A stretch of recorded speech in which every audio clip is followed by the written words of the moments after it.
मौके आए कि सूबा सरकारां ने सेंटर दे आदेशां नूं नकारिया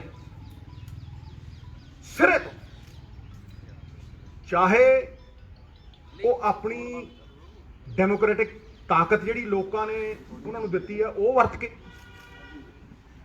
चाहे उन्हां दे चुने नुमाइंदियां ने लोकां दी ताकत वरत के, चाहे जिहड़ी विधान ने सूबा सरकारां नूं ताकत दित्ती है वो वरत के सिरे तो सेंटर दीआं हदायतां नूं लागू नहीं होण दित्ता।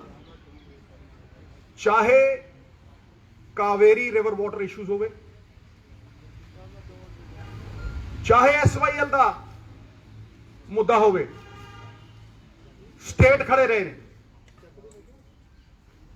और खड़ के आवाज बुलंद की है और कहा कि असी नहीं मानते और सिरे तो नकारदे हैं और अपनी सरजमीन ते ये लागू नहीं होने देते।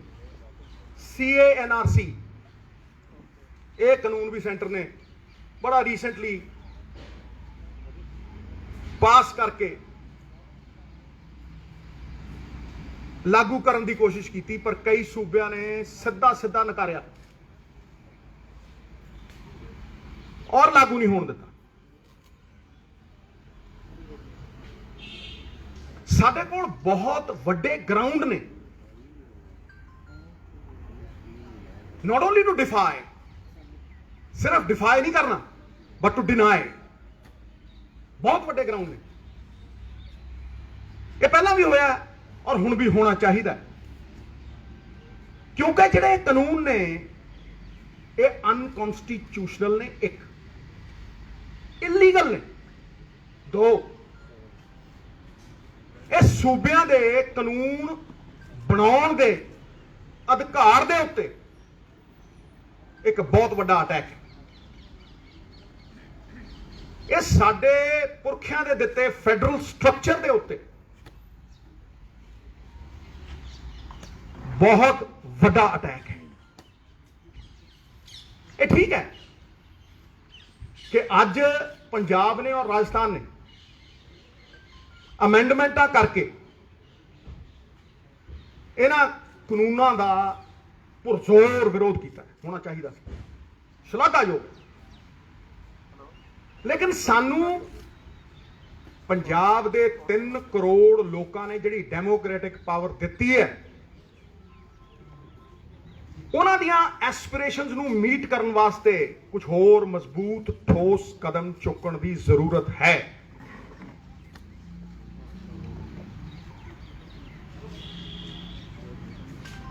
क्योंकि अगर मैं ये देखदा अज इन्हां कानूनों वाल तो मैं उस हदायत नूं भी देखदा जिहड़ी तारीख ने और इतिहास ने साडे गुरुआं ने, पीरां ने, पैगंबरां ने सानू दित्ती। तारीख ने सदा ही सिख कौम को दिया है ये पैगाम कि हक मांगना तौहीन है, हक छीन लिया जाए। ये हक खुना पैना, क्योंकि कोई भी चीज गैर कानूनी है और मैं थोनू अज पूरी तरह प्रूव करूंगा कि किस तरह ये तिन्ने काले कानून सूबे के अधिकारां नूं खोंदे है। अनकॉन्स्टिट्यूशनल दे impinge and impede on the spirit of the constitution. Unconstitutional ने ये तिन्ने काले कानून पंजाब नूं नीलाम, जमीना नीलाम और पंजाब नूं गुलाम बनाने का प्रयास है, जिहड़ा कि कोई पंजाबी स्वीकार नहीं कर रहा। ਉਹਦਾ एक प्रमाण है कि 2 करोड़ पंजाबी बाहर ते 3 करोड़ इत्थे पार्टियां तो उत्ते उठ के हरेक इस गल दे उत्ते खड़ा है कि इन्हां नूं लागू नहीं होण देना, इन्हां नूं इंप्लीमेंट नहीं होण देना। इतिहास दोहरा रहा। हुण मैं तुहानूं ये दस दिना कि how are these 3 farm laws unconstitutional and illegal? It's very clear. सब तो पहली चीज कि इन्हां फार्म लॉज का जिहड़ा मेन सबजैक्ट है वो एग्रीकल्चर ते market. 7th schedule of the Constitution clearly says this lies in the domain of the state governments. ਇਹ ਸਟੇਟਾਂ ਦਾ ਅਧਿਕ੍ਰਿਤ ਏਰੀਆ ਹੈ। 7th schedule Constitution ਦੀ ਬੜੀ ਕਲੀਅਰਲੀ ਕਹਿੰਦੀ ਹੈ। ਹੁਣ ਇਹ ਇੱਕ ਸੈਂਟਰ ਵਾਲੇ ਜਿਹੜੇ ਨੇ ਇੱਕ ਸ਼ਬਦਾਂ ਦਾ ਜਾਲ ਬੁਣ ਕੇ ਅਫਸਰਾਂ ਦੁਆਰਾ ਬਣਾਇਆ ਹੋਇਆ ਇੱਕ ਸ਼ਬਦਾਂ ਦਾ ਜਾਲ ਬੁਣ ਕੇ ਇਹ ਕਹਿਣਾ ਚਾਹੁੰਦੇ ਆ ਵੀ ਅਸੀਂ ਤੇ ਕੌਨਕਰੈਂਟ ਲਿਸਟ ਦੇ ਉੱਤੇ ਕਾਨੂੰਨ ਬਣਾਏ, ਉਹ ਚ ਟ੍ਰੇਡ ਏਰੀਆ ਪਾਤਾ। ਇਹ ਕਹਿਣ ਦੀ ਕੋਸ਼ਿਸ਼ ਕੀਤੀ ਵੀ ਟ੍ਰੇਡ ਐਂਡ ਕਾਮਰਸ ਦੇ ਅਧੀਨ ਆਉਂਦੇ ਆ, ਜਿੱਥੇ ਕਿ ਬੜਾ ਕਲੀਅਰ ਹੈ, ਐਬਸੋਲੂਟਲੀ ਕਲੀਅਰ ਹੈ ਕਿ centre of the authority food items ਦੇ ਉੱਤੇ यूज करके साडी एग्रीकल्चर प्रोड्यूस भी हथियाना चाहता है। फूड आइटम्स और एग्रीकल्चर प्रोड्यूस ये 2 बिल्कुल अड एंटिटीज ने, दे आर सेपरेट एंटिटीज। कणक एग्रीकल्चर प्रोड्यूस है, मैदा फूड आइटम है, बहुत ही डिस्टिंक्ट फर्क है। सरों एग्रीकल्चर प्रोड्यूस है, सरों का तेल फूड आइटम है। ਇਹ ਡੀਮਾਰਕੇਟ ਕਰਨ ਵਾਲੀਆਂ ਗੱਲਾਂ ਨੇ ਜਿਨ੍ਹਾਂ ਦੀ ਆੜ ਦੇ ਵਿੱਚ ਸ਼ਬਦ ਜਾਲ ਬੁਣ ਕੇ ਇਹ ਜ਼ੰਜੀਰਾਂ 'ਚ ਜਕੜ ਰਹੇ ਸਨ। ਜ਼ੰਜੀਰਾਂ ਚਾਹੇ ਸੋਨੇ ਦੀਆਂ ਹੋਣ, ਚਾਹੇ ਲੋਹੇ ਦੀਆਂ ਹੋਣ, ਚਾਹੇ ਕਾਨੂੰਨਾਂ ਦੀਆਂ ਹੋਣ, ਇਹ ਬੰਦੇ ਨੂੰ ਗੁਲਾਮ ਬਣਾਉਂਦੀਆਂ ਨੇ, ਸੂਬਿਆਂ ਨੂੰ ਗੁਲਾਮ ਬਣਾਉਂਦੀਆਂ ਨੇ, ਫੈਡਰਲ ਸਟਰਕਚਰ ਨੂੰ ਖਤਮ ਕਰਦੀਆਂ ਨੇ। ਟੁੱਟ ਜਾਵਣਗੀਆਂ ਜ਼ੰਜੀਰਾਂ, ਤਾਲੇ ਖੁੱਲ ਜਾਣਗੇ। ਜਿਹੜੇ ਪੰਜਾਬ ਦੀ ਆਜ਼ਾਦੀ ਨਾਲ ਟਕਰਾਉਣਗੇ ਕੱਖਾਂ ਵਾਂਗ ਰੁੜ ਜਾਣਗੇ। ਪਹਿਲਾਂ ਨਹੀਂ ਕਦੇ ਜੰਗ ਹਾਰੀ ਫਾਰਮਰਾਂ ਨੇ, ਹੁਣ ਵੀ ਨਹੀਂ ਹਾਰ। ਅੱਗੇ ਚੱਲਦੇ ਆਪਾਂ। ਮੈਂ ਤੁਹਾਨੂੰ ਉਦਾਹਰਣ ਦਿੰਨਾ, ਐਗਜ਼ਾਮਪਲ ਦਿੰਨਾ। Farmers produce trade and commerce promotion facilitation act ਦੁਆਰਾ ਇਹ ਕਾਨੂੰਨ ਕਿਸ ਤਰ੍ਹਾਂ ਕੰਪਲੀਟਲੀ ਇਲੀਗਲ ਨੇ। ਸੈਂਟਰ ਦੀ ਸਰਕਾਰ ਨੂੰ ਕੋਈ ਅਧਿਕਾਰ ਨਹੀਂ ਸਟੇਟ ਦੀ ਜਿਹੜੀ ਇੰਟਰਾ ਸਟੇਟ ਪ੍ਰੋਡਿਊਸ ਹੁੰਦੀ ਹੈ ਉਹਦੀ ਸੇਲ ਪਰਚੇਜ਼ ਦੇ ਉੱਤੇ ਸੈਸ ਲਾਉਣ ਦੀ, ਲੈਵੀ ਲਾਉਣ ਦੀ, ਕਿਸੇ ਵੀ ਤਰੀਕੇ ਦਾ ਫੀ ਲਾਉਣ ਦੀ। Section 6 of the act encroaches on the state's right to charge market fee, cess, levy in its territory, which again is in the competence of the states. ਇਹ ਸਟੇਟਾਂ ਦੇ ਅਧਿਕਾਰ ਨੇ। ਇਹ ਪਿਛਲੇ ਦਰਵਾਜ਼ੇ ਤੋਂ ਐਂਟਰੀਆਂ ਕਰਦੇ ਆ ਸ਼ਬਦ ਜਾਲ ਬੁਣ ਕੇ। ਤੁਸੀਂ ਕੌਨਕਰੈਂਟ ਲਿਸਟ ਦੀ ਵੀ ਜੇ 33 ਦੇਖੋਗੇ, ਐਂਟਰੀ 33, ਉਹ ਇਹਨਾਂ ਨੂੰ ਸਿਰਫ ਟ੍ਰੇਡ ਐਂਡ ਕਾਮਰਸ ਦੇ ਅਧੀਨ ਕਾਨੂੰਨ ਬਣਾਉਣ ਦਾ ਅਧਿਕਾਰ ਦਿੰਦੀ ਹੈ, ਪਰ ਕਿਸੇ ਸਟੇਟ ਦੇ ਐਗਰੀਕਲਚਰ ਪ੍ਰੋਡਿਊਸ ਸੇਲ ਪਰਚੇਸ ਦੇ ਉੱਤੇ ਸੈਸ ਲੈਵੀ ਲਾਉਣ ਤੋਂ ਬਾਹਰ ਕਰਦੀ। ਜਿਹੜੀ ਐਂਟਰੀ 28 ਹੈ ਕਨਸਟੀਟਿਊਸ਼ਨ ਦੀ, ਉਹਦੇ ਚ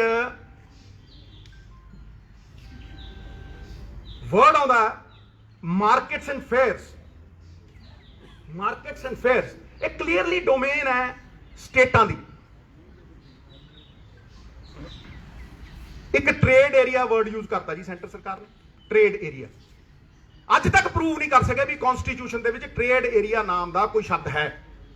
ਤੇ ਇਹ ਵੀ ਸਮਝਾ ਦੇਣ ਵੀ ਮਾਰਕੀਟ ਤੇ ਟ੍ਰੇਡ ਏਰੀਆ ਫਰਕ ਕਿਵੇਂ ਹੈ। ਕੋਈ ਫਰਕ ਨਹੀਂ। Entry 28 markets and fairs are domain of the state to ਲੈਜਿਸਲੇਟ।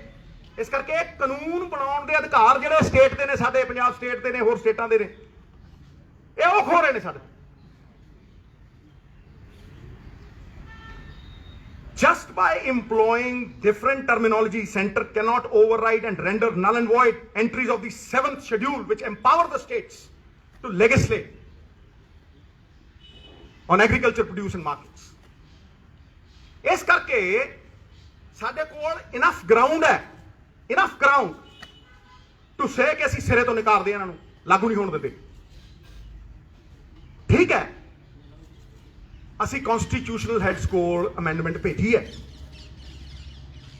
Governor Punjab ਉਹਨਾਂ ਦੇ ਰਾਹੀਂ ਪ੍ਰੈਜ਼ੀਡੈਂਟ ਆਫ ਇੰਡੀਆ। ਪਰ ਤੁਸੀਂ ਮੈਨੂੰ ਦੱਸੋ ਉਹ ਕਰਨ ਜਾਂ ਨਾ ਕਰਨ, ਆਪਦਾ ਮੁਕੱਦਰ ਉਹਨਾਂ ਦੇ ਹੱਥ ਹੈ। ਤੇ ਤਾਂ ਹੀ ਲਾਗੂ ਹੁੰਦੀਆਂ ਨੇ ਅਮੈਂਡਮੈਂਟਸ ਜੇ ਸੈਂਟਰ ਇਹ ਕਾਨੂੰਨਾਂ ਨੂੰ ਵਿਡਰਾਅ ਕਰਦੀ ਜਾਂ ਪ੍ਰੈਜ਼ੀਡੈਂਟ ਐਕਸੈਪਟ ਕਰ ਲੇ। ਹੁਣ ਇਹ ਤੇ ਉਹਨਾਂ ਦਾ ਪ੍ਰੈਰੋਗੇਟਿਵ ਹੈ ਨਾ, ਉਹ ਕਰਨ ਜਾਂ ਨਾ ਕਰਨ। And maybe is not a good situation to be in this situation ਜਿੱਥੇ ਸਾਡੇ ਸ਼ੇਰਾਂ ਵਰਗੇ ਪੰਜਾਬੀ ਸ਼ਹਾਦਤਾਂ ਦੇ ਰਹੇ ਨੇ और सड़कों के उत्ते जिनके मत से बनती हैं सरकारें, वो दर दर भटक रहे सड़कों पे बेचारे। गलत है। और सानू इन्हां ग्राउंड्स के उत्ते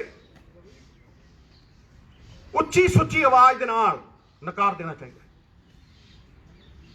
और कह देना चाहिए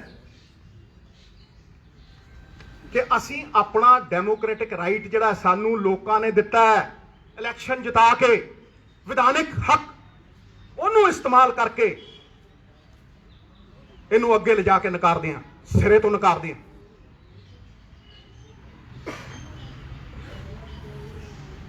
हुण मैं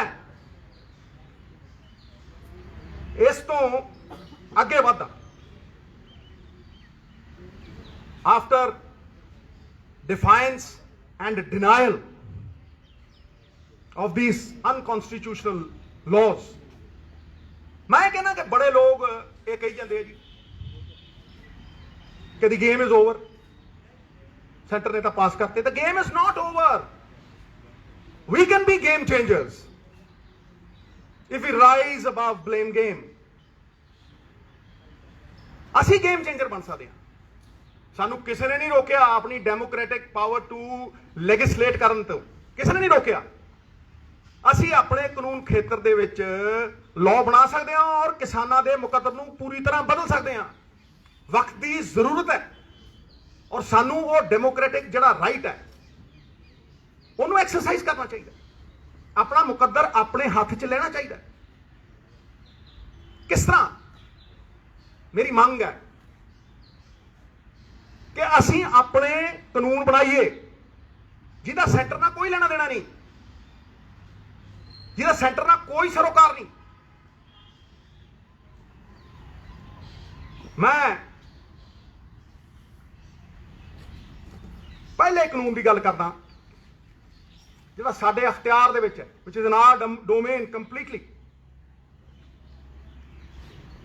expansion of MSP and procurement.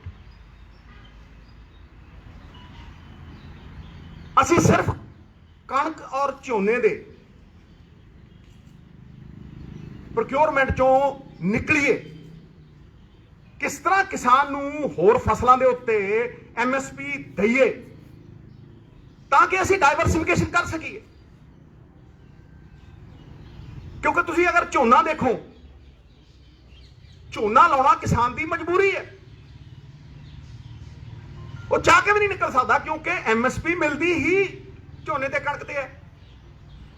लिख देंगे मक्की, लिख देंगे गन्ना, लिख देंगे सारा कुछ, लिखते हैं 1600, मिलती 700 नहीं, 600 च भी चुकी नहीं गई।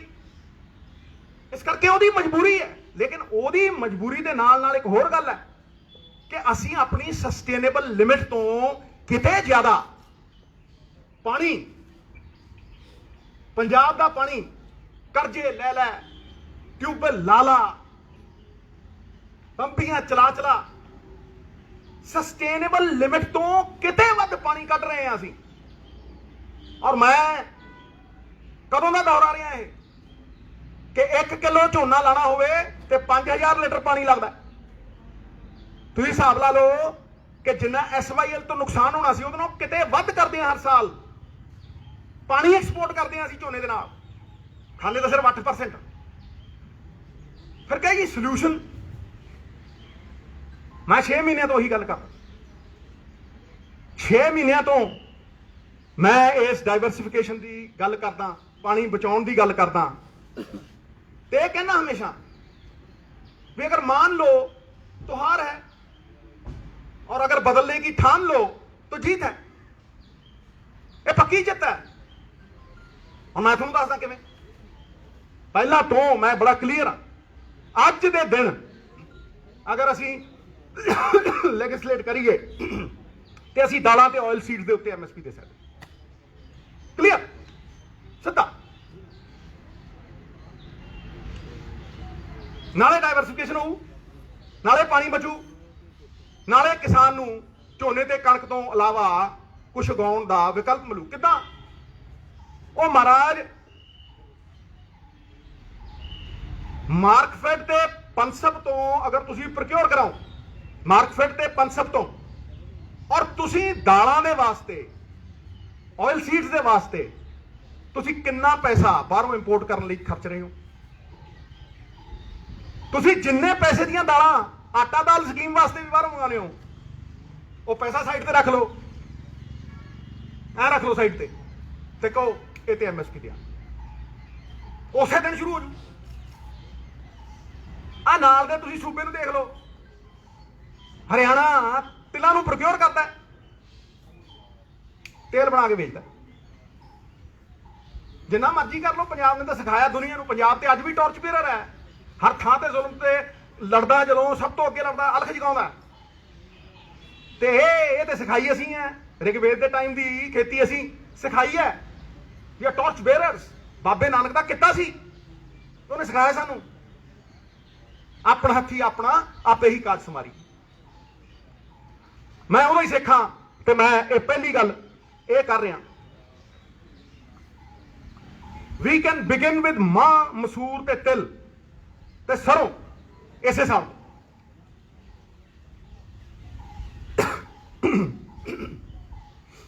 ਸੈਪਟੈਂਬਰ ਦੇ ਵਿੱਚ ਮੈਂ ਸਬਜ਼ੀਆਂ ਦੀ ਗੱਲ ਕੀਤੀ ਸੀ। ਸੈਪਟੈਂਬਰ 'ਚ 6 ਮਹੀਨੇ ਪਹਿਲਾਂ। ਹੁਣ ਹੋਰ ਵੀ ਕਰਦੇ ਆ, ਬਹੁਤ ਚੰਗੀ ਗੱਲ ਹੈ, ਮੈਂ ਸਵਾਗਤ ਕਰਦਾ। ਪਰ ਮੈਂ ਇਹ ਪਹਿਲੇ ਦੇ ਵਿੱਚ ਕਿਉਂ ਨਹੀਂ ਐਡ ਕੀਤਾ? ਕਿਉਂਕਿ ਇੱਕ ਸਿਸਟਮ ਹੈ, ਇੱਕ ਪ੍ਰੋਸੀਜਰ ਹੈ। ਦੂਜਾ ਜਿਹੜਾ ਮੈਂ ਕਾਨੂੰਨ ਬਣਾਉਣ ਦੀ ਗੱਲ ਕਰਦਾ, ਉਹ ਇਸ ਚੀਜ਼ ਨੂੰ ਫੈਸਿਲਿਟੇਟ ਕਰੂਗਾ। ਚੋਇਸ ਸਾਡੀ ਹੈ। ਹੌਲੀ ਹੌਲੀ ਹੌਲੀ ਹੌਲੀ ਤੁਸੀਂ ਜਿੰਨਾ ਮਰਜ਼ੀ ਪ੍ਰੋਗਰੈਸ ਕਰ ਲਓ। ਧੀਰੇ ਧੀਰੇ ਰੇ ਮਨਾ ਧੀਰੇ ਸਭ ਕੁਝ ਹੋਏ, ਮਾਲੀ ਸਿੰਚੇ 100 ਘੜਾ ਰਿਤੂ ਆਏ ਫਲ ਹੋਏ। ਕਿਉਂ ਕਹਿਣਾ ਕਿ ਫਾਰਮਰਾਂ ਨੂੰ ਤੁਸੀਂ ਹੋਲਡਿੰਗ ਕੈਪੈਸਿਟੀ ਦਿਓ। Give them holding capacity through storage infrastructure. 5 ਪਿੰਡਾਂ ਦੇ ਵਿੱਚ ਇੱਕ ਕੋਲਡ ਸਟੋਰੇਜ ਬਣਾਓ। ਕਿੰਨਾ ਕੁ ਪੈਸਾ ਲੱਗਦਾ ਭਾਈ? ਹੈ ਕਿੰਨਾ ਕੁ ਪੈਸਾ ਲੱਗਦਾ? ਕਿਉਂਕਿ ਜਿੱਦਣ ਤੁਸੀਂ ਉਹਨੂੰ ਇਹ ਸਟੋਰੇਜ ਦੀ ਕੈਪੈਸਿਟੀ ਦਿਓਗੇ, ਹੋਲਡਿੰਗ ਕੈਪੈਸਿਟੀ ਦਿਓਗੇ, ਉਹਦੇ ਚ ਬਾਰਗੇਨਿੰਗ ਕੈਪੈਸਿਟੀ ਆਪੇ ਆ ਜਾਊ। ਉਹ ਖੜਾ ਹੋ ਕੇ ਕਹੂਗਾ ਟ੍ਰੇਡਰ ਨੂੰ ਵੀ ਆ ਭਾਈ ਐਨੇ ਦਾ ਦਊਂ।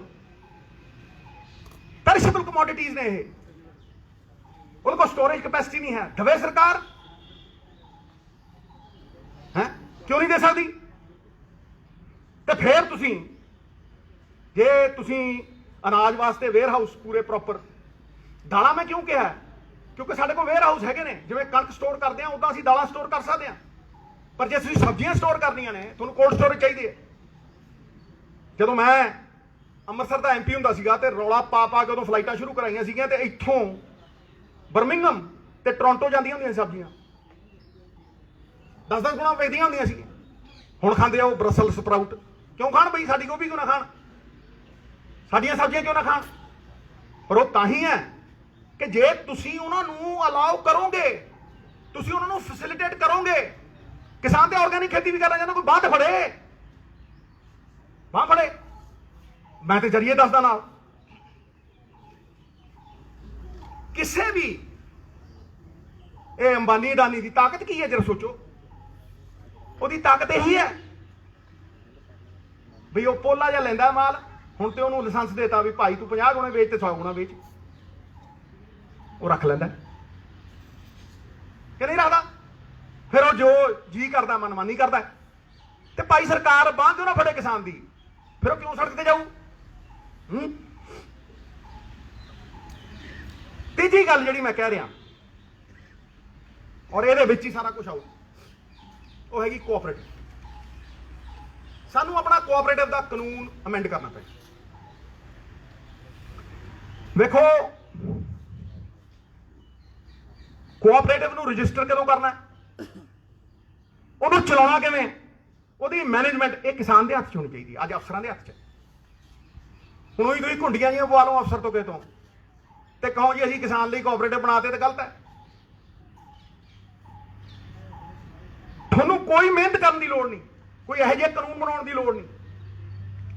ਮੈਂ ਤੁਹਾਨੂੰ ਕਹਿ ਰਿਹਾ ਕਿ ਪਲੈਨਿੰਗ ਕਮਿਸ਼ਨ ਨੇ ਕੋਆਪਰੇਟਿਵ ਐਕਟ 1991 ਬਣਾਇਆ ਹੋਇਆ, ਕੁਛ ਕਰਨ ਦੀ ਲੋੜ ਨਹੀਂ। ਉਹ ਅਧਿਕ੍ਰਿਤ ਕਰਦਾ ਹੈ, ਅਧਿਕਾਰ ਦਿੰਦਾ ਉਹ ਕਿਸਾਨ ਨੂੰ ਵੀ ਉਹ ਆਪ ਰਜਿਸਟ੍ਰੇਸ਼ਨ ਕਰਾਏ। ਹੁਣ ਤੇ ਉਹ ਗੁਲਾਮ ਹੈ ਰਜਿਸਟਰ ਕੋਆਪਰੇਟਿਵ ਸੁਸਾਇਟੀ ਦਾ, ਜਦ ਜੀ ਕਰੇ ਕੱਟ ਦੇ, ਜਦ ਜੀ ਕਰੇ ਬਣਾ ਦੇ। ਇਹ ਬਣਾਓ ਨਾ।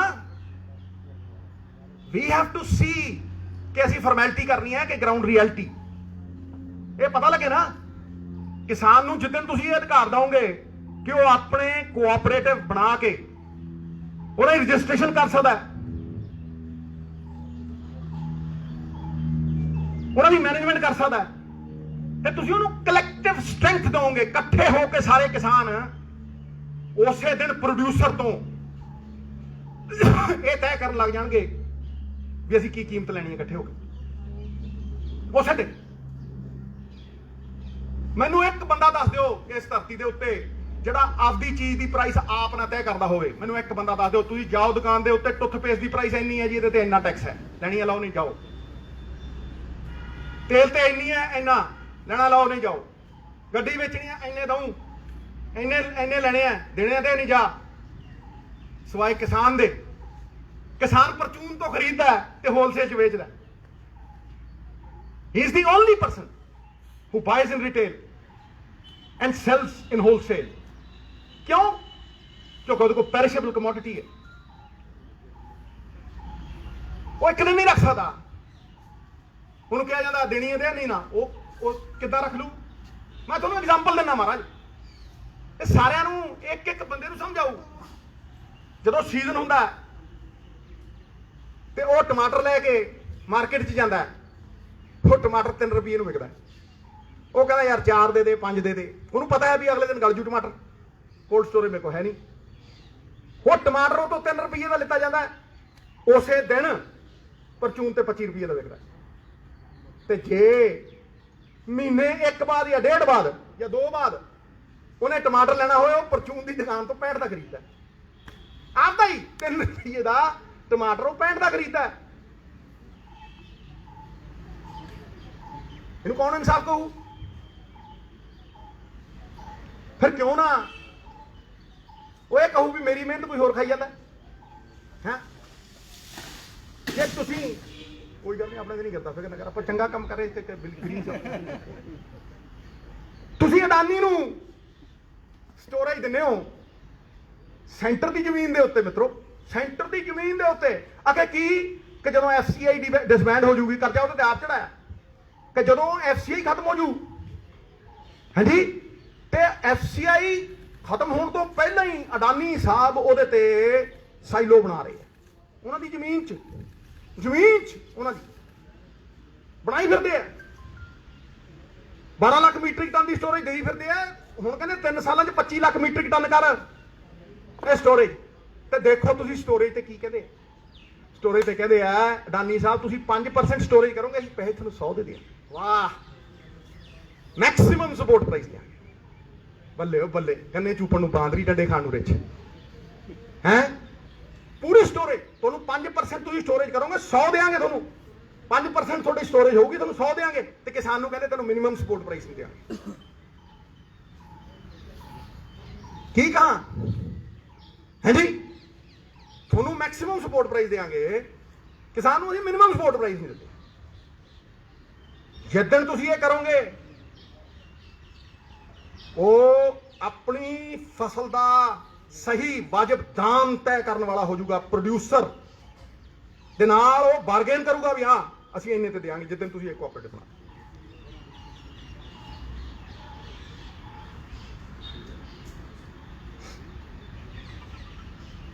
ਅਗਲੀ ਜਾਲੀ ਮੈਂ ਗੱਲ ਕਰਨੀ ਚਾਹਨਾ, ਇਹ ਕਿਸਾਨ ਨੂੰ ਫੇਸ ਟੂ ਫੇਸ ਕੈਪੀਟਲਿਸਟ ਦੇ ਨਾਲ ਐਟ ਪਾਰ ਖੜਾ ਕਰ ਦੂ, ਐਟ ਪਾਰ। ਬੜੇ ਨੇ ਤੁਸੀਂ ਉਹ ਮੁੱਲ ਵਾਲੇ ਦੇਖ ਲਓ, ਹੋਰ ਦੇਖ ਲਓ, ਕਿੰਨੇ ਦੇਖ ਲਓ, ਆਪਣੇ ਵੇਰਕੇ ਦੇਖ ਲਓ। ਇੱਕ 2 ਏਕੜ ਵਾਲਾ 2 ਕਿਲੋ ਵਾਲਾ ਤੇ 100 ਕਿਲੋ ਵਾਲਾ ਸੇਬ ਦੇਖ ਲਓ, ਜਾ ਕੇ ਦੇਖ ਲਓ, ਤੁਹਾਨੂੰ you will see it yourself. ਇਹ ਕਲੈਕਟਿਵ ਸਟਰੈਂਥ, ਬਾਰਗੇਨਿੰਗ ਕੈਪੈਸਿਟੀ, ਇੱਕ ਪ੍ਰੋਡਿਊਸਰ ਨੂੰ ਉਹਦਾ ਹੱਕ ਸਾਨੂੰ ਦੇਣਾ ਪਊ। ਨੰਬਰ 3 ਨੰਬਰ 4 ਹੀ ਹੋ ਗਿਆ, ਕੋਆਪਰੇਟਿਵ ਹੋ ਗਏ, ਫਿਰ ਇਹ ਨੰਬਰ 4 ਐਗਰੀਕਲਚਰ ਲੇਬਰ।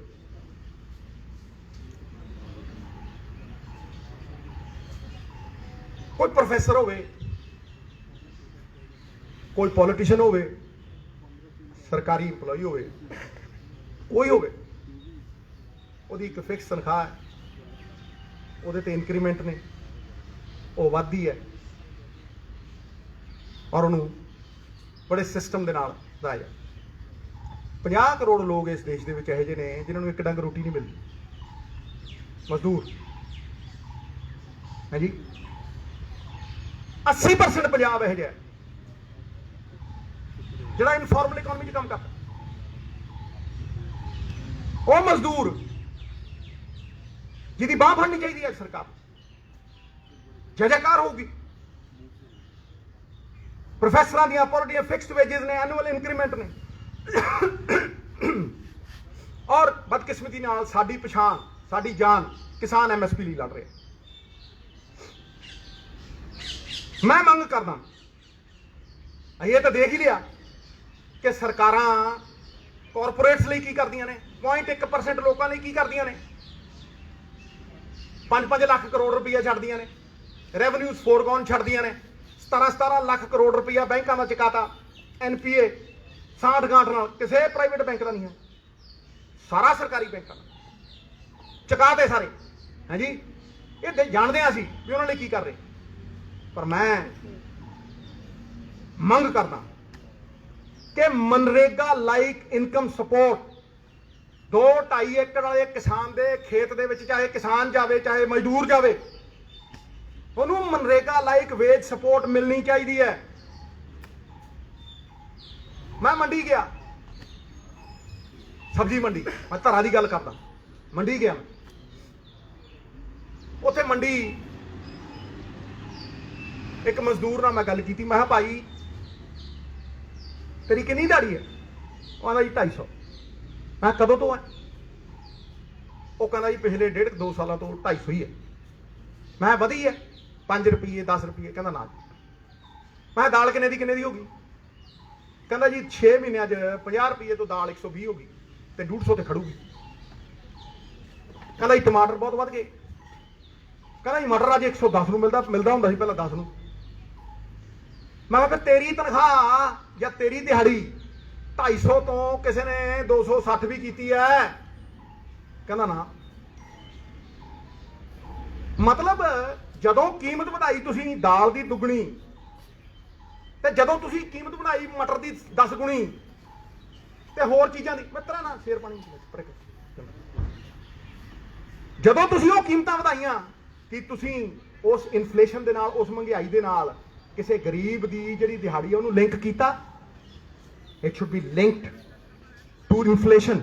ਤੁਸੀਂ ਅਡਾਨੀ ਲਿਆ, ਸਾਈਲੋ ਲਿੰਕ ਕੀਤਾ, ਲਾ ਜਾ ਮੇਰਾ ਕੋਈ, ਮੈਂ ਤਾਂ ਪਹਿਲਾਂ ਦਾ ਬੁਲਾਉਣਾ, ਆਓ ਬੈਠੋ। ਅਡਾਨੀ ਨੂੰ ਜਿਹੜੀ ਪੇਮੈਂਟ ਮਿਲੂਗੀ ਉਹ ਇਨਫਲੇਸ਼ਨ ਦੇ ਨਾਲ ਲਿੰਕ ਹੋਈ ਹੈ, ਉਹ ਇਨਫਲੇਸ਼ਨ ਦੇ ਹਿਸਾਬ ਦੇ ਨਾਲ ਮਿਲੂਗੀ। ਜਿੰਨੀ ਕੀਮਤ ਵਧੂ ਉਹਨੂੰ ਉਹਦੀ ਸਟੋਰੇਜ ਦੀ ਵੀ ਬਾਕੀ ਵੀ ਪੈਸੇ ਮਿਲਣਗੇ। ਲੇਕਿਨ ਇੱਕ ਲੇਬਰਰ ਨੂੰ ਨਹੀਂ, मैं क्यों कह रहा, मैं एक सत्थ च बैठा अटारी, उत्थे एक मेरा वीर मेरा हथ फड़ के मैनू कहता सिद्धू साहब मैं मटर लाउणा, कहता जे 2 रुपये मटर की लवाई है तो लेबर भी मैनू 2 देनी चाहिए, मैनू बचदा ही कुछ।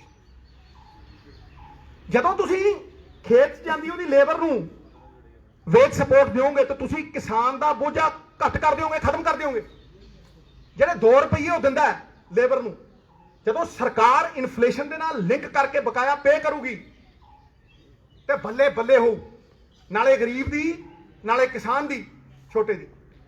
ਸੁਣ ਲਓ, ਇਕਨੋਮਿਕਲੀ ਜਿਹੜੇ 2.5 ਏਕੜ ਵਾਲੇ ਨੇ, 4 ਏਕੜ ਵਾਲੇ ਨੇ, ਮੈਂ ਤਾਂ ਕਹਿੰਦਾ 5 ਏਕੜ ਵਾਲੇ ਦਿਓ ਦਿਓ। ਵੈਸੇ ਵੀ ਤੁਸੀਂ सम्मान ਭੱਤਾ ਹੀ ਦੇ ਦਿਓ ਉਹਨੂੰ, ਕਿਉਂਕਿ ਉਹ ਖੇਤ 'ਚ ਮਿੱਟੀ ਨਾਲ ਮਿੱਟੀ ਹੋ ਰਿਹਾ। डिमांड ड्रिवन है मनरेगा, है जी। सेंसेक्स होया पिछला 2011 का, ये 10 साल पहला होया जो है जी। वो च दलित वीर पंजाब दे विच 32%, अज 10 साल बाद ला लो 35% पक्के ने। 35-36% दलित वीरां कोल 2% जमीन है, चाहे रहन हो चाहे वाहन। 35% दलित वीरां दी आबादी कोल सिर्फ 2%, हाँ जी। उन्हां दी बांह फड़ो ना, वो लेबर करदे, देख लो जाके सवेरे लेबर चौक खड़ जाओ, उत्थे नहीं कहना जिहड़ा किसान दा। होर छड्डो, अमृतसर दी सब सब्जी मंडी सब तो वड्डी है, उत्थे जाके पता कर लो भी जो सिद्धू कहंदा सही है, 250 तो वधी है। ये 4 चीज़ां साडे हथ ने, किसी सेंटर वाले वाल नहीं देखना। इन्हां वाल क्यों वेखदे हां असीं, क्यों असीं आपदा ना मुकद्दर इन्हां दे हथ देईए, हाँ जी। ये आज़ादी सानू शहीद आजम भगत सिंह ने दी, सब तो वध खून डोलिया पंजाबियों ने, सब तो वध बलिदान ने, सब तो वध अनाज प्रोड्यूस किया 2% ने। साडी जदों लोड़ सी उह तां तरले मिन्नतां, हुण यूज एंड थ्रो, मतलब निकल गया है तो पहचानते नहीं। मैं अखीर दे विच ये टिका के कहना,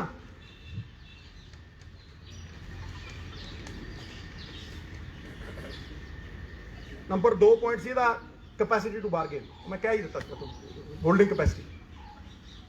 मैं एंड करना, अपना प्रण करता, हर पंजाबी करी बैठा कि प्रण करते हैं आज़ादी की शाम नहीं होण देंगे। भगत सिंह, उधम सिंह, सराभा साहब वर्गे वीरां दियां समाधियां नूं बदनाम नहीं होण देंगे। जब तक तन विच गर्म लहू दी एक बूंद भी बाकी है, पंजाब दी सरजमीन नूं नीलाम नहीं होण देंगे। ये प्रण, मैं खड़ा, मैनूं कुछ नहीं चाहिए। ए मैं मंगा रखनी, शेरां दी कौम है पंजाबी। शेर जो काम करदा ना वो अधूरा नहीं करता। बांस दे पिंजड़ियां च ना शेर नूं तुसीं कैद नहीं कर सकते। वो जो काम करता पूरी ताकत ला के करता, अधूरा नहीं करता, पूरा करता। इस करके शेरां वांग निर्णय लई और इस काले कानूनां दी कैद दे विचों आज़ाद होइए। सानूं हक दिते है, जमहूरीयत दे हक, लोकतांत्रिक हक दिते है सानूं। पंजाब दे लोकां ने आस दे नाल देखदे है, उम्मीद दे नाल देखदे है,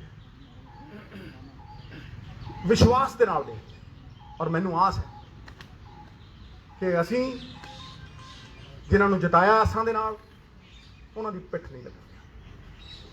बोले सो निहाल, सत श्री अकाल। थैंक यू वेरी मच, बहुत बहुत शुक्रिया। प्रपोजल दित्ती जी अपनी सरकार नूं। देखो सर, पहली गल तो ऐतकी CLP हुई नहीं सी, मैं तो बैठा ही हाँ। जो बुलाते हैं मैं हमेशा ही जाना। मेरे तो प्रपोजल बंद कमरियां भी ने, खुले आम भी ने, हर थां ते दिते हैं। भावें मतलब तुसीं हुण गल नूं घुमाइओ ना, किसी होर पासे ना लिजाइए। देखो मैं तो प्रपोजल चाहे माइनिंग हो गए, चाहे कोई प्रपोजल, मैं तो मैनूं लगदा 100 प्रपोजल दिते। देखो जिन्हां ने निर्णय लेने हैं, मेरी देखो असीं ते मंग ही कर सकते हैं।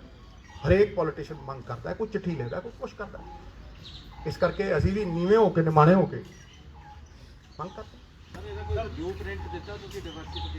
महाराज मैं ਹਰ ਬਲੂਪ੍ਰਿੰਟ ਦਿੱਤਾ। ਤੁਸੀਂ ਮੇਰੇ ਚੈਨਲ ਦੇ ਉੱਤੇ ਦੇਖ ਲਓ, ਹਰ ਥਾਂ ਤੇ ਚੱਲਦਾ ਉਹ। ਜੀ ਸਰ, ਪੰਜਾਬ 'ਚ ਕਿਹੜੇ ਜ਼ਿਲ੍ਹੇ ਤੋਂ ਸ਼ੁਰੂ ਕਰਨਾ? ਮੇਰੀ ਗੱਲ ਨੂੰ ਸੁਣੋ, ਮੇਰੀ ਬੜੇ ਧਿਆਨ ਨਾਲ ਗੱਲ ਨੂੰ ਸੁਣੋ।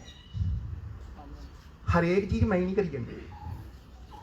ਇੱਕ ਗੱਲ ਨੂੰ ਸਮਝੋ ਕਿ ਜਦ ਤੱਕ ਸਰਕਾਰ ਇਹਦੇ 'ਚ ਇੰਟਰਸਟ ਦਿਖਾਊਗੀ, ਮੈਨੂੰ ਕਹਿਣਗੇ ਮੈਂ ਪਟਾਕ ਦੇਣੇ ਦੇ ਦੂੰ, ਔਰ ਕੋਈ ਉਹਨੂੰ ਚੈਲੰਜ ਕਰ ਦੂਗਾ ਤਾਂ ਮੈਨੂੰ ਕਹਿ ਦਿਓ। ਮੈਨੂੰ ਦੇਖੋ, ਇੱਕ ਗੱਲ ਨੂੰ ਸਮਝ ਲਓ, ਇਹ ਤੇ ਮੈਂ ਸੁਝਾਅ ਵੀ ਦੇ ਰਿਹਾ, ਮੰਗ ਵੀ ਕਰ ਰਿਹਾ, ਔਰ ਇਹਨੂੰ ਆਪਾਂ ਕਿਸੇ ਹੋਰ ਪਾਸੇ ਨਾ ਲਿਜਾਈਏ। ਜੋ ਮੈਂ ਕਿਹਾ ਉਹਦੇ ਤੇ ਖੜੀਏ।